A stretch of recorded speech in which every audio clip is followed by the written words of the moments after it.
Genios de las finanzas. Nuestro protagonista de hoy fue la persona que convenció a George Soros para apostar contra la libra, una de sus operaciones más famosas.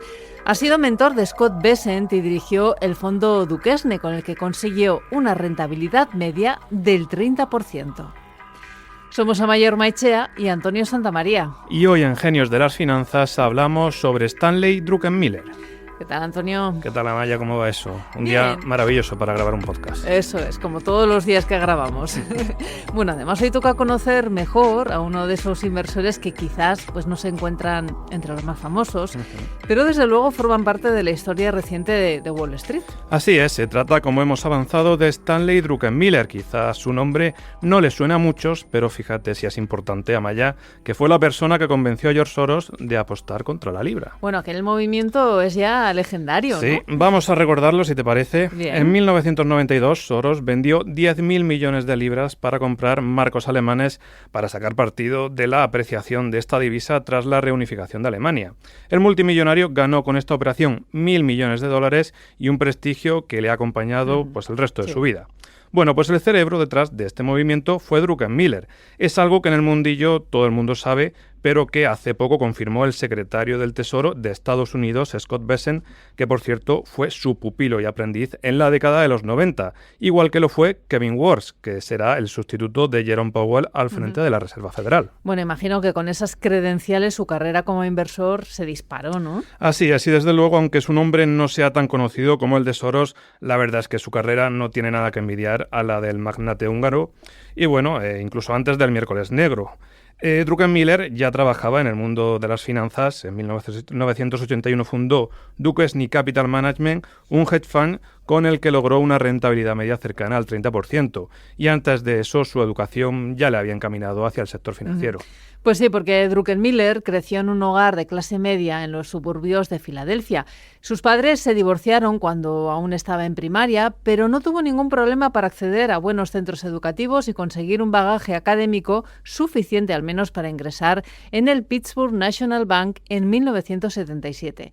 Bueno, allí pasó en solo un año, fíjate, de ser becario a dirigir el grupo de investigación de renta variable. Toma ya. Así es, y esa carrera meteórica se consolidó con la puesta en marcha de su hedge fund y bueno, su buen ojo para mover el dinero de sus clientes hizo que Dreyfus Corporation lo fichara como consultor de inversiones. Ahí estuvo hasta 1988 y bueno, ese año dejó ese cargo para unirse a Soros en el Quantum Fund y bueno, la verdad que aprendió mucho de él. Sí, como no, bueno, de Soros aprendió que para ser un verdadero referente del sector era mejor hacer pocas inversiones, pero de gran tamaño, en lugar de tomar posiciones pequeñas en diferentes activos o empresas.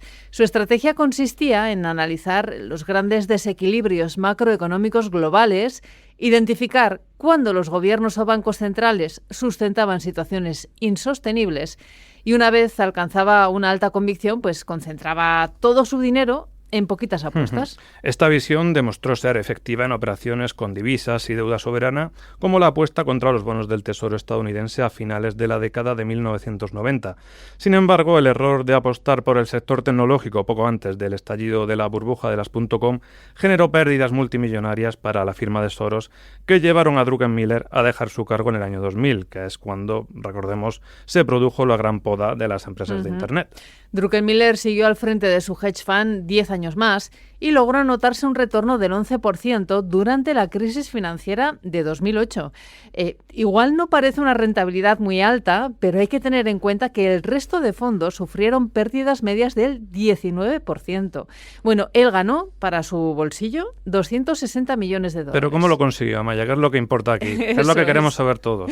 Bueno, se cuenta que supo predecir la llegada de la crisis financiera porque es muy hábil leyendo entre líneas de las tendencias macroeconómicas. Bueno, anticipó la crisis y adaptó su cartera hacia posiciones más defensivas. Pero después de aquello, sin embargo, decidió retirarse. Lo hizo en concreto en 2010 con el argumento de que gestionar cada vez más dinero de sus clientes le generaba mucho estrés. Dijo entonces que 30 años eran suficientes en el sector financiero. Bueno, fue uno de los primeros grandes inversores de Wall Street en reconocer que sufría de ansiedad extrema. confesó que durante un periodo de tiempo llegó a vomitar todas las semanas por la presión de manejar grandes posiciones y que tuvo el síndrome del impostor durante 15 años. Pensaba que sus éxitos eran pues meramente accidentales y que tarde o temprano alguien descubriría que él era un fraude. La verdad que desde fuera siempre da la sensación de que las personas que se dedican al mundo financiero pues son personas con una enorme fortaleza mental, pero la verdad que esto llama la atención y hasta cierto punto le honra reconocerlo en público. Desde luego que le honra reconocerlo, porque, bueno, en el fondo todos estamos hechos de la misma pasta, ¿no? Sí. Los tiburones financieros y nosotros, Antonio. Totalmente. Bueno, volviendo a la carrera de Druckenmiller, a pesar de los muchos éxitos que ha cosechado, también habría que señalar que se ha equivocado en alguna que otra ocasión. Sí, mira, fíjate que su fondo vendió la mayor parte de su posición en Nvidia el año pasado, antes de que la cotización se disparara. Bueno, las acciones del fabricante de chips habían subido desde los $150 hasta los 800. Bueno, y Druckenmiller vendió. Pero 5 semanas después, Nvidia cotizaba a $1.400. Bueno, él mismo ha reconocido que aquello fue un gran error.